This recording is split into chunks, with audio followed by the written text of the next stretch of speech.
We're watching out for at-risk kids in El Paso County tonight, with Governor Jared Polis signing an executive order suspending all schools from starting in-person classes again until April the 17th. News 5's COLETTE Bordelon reached out to our local Department of Human Services, who says that in a crisis like this, they actually have more work to do.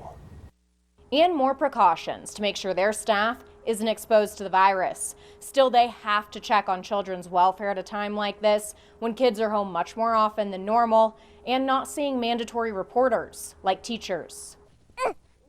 No classrooms for kids. Go over there. Causing concern for those who watch out for kids at risk of abuse or neglect.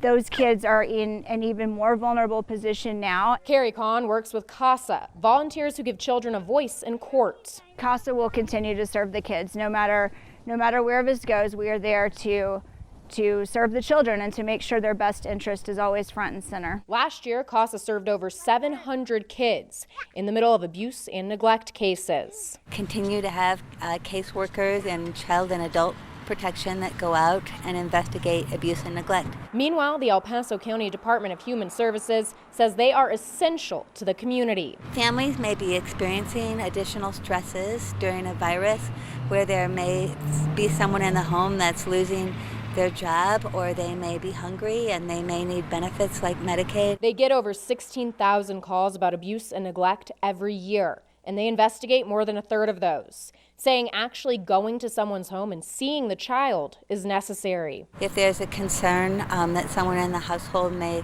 be ill, we may ask them to step outside, but we are doing everything we can to provide protective gear to our staff. At a time when kids aren't interacting with teachers 5 days a week, who are mandated reporters. We usually see referrals from mandated reporters drop during the summer months, but the public plays a critical role in helping to prevent child abuse and neglect. They're asking everyone to help look out for children during COVID-19.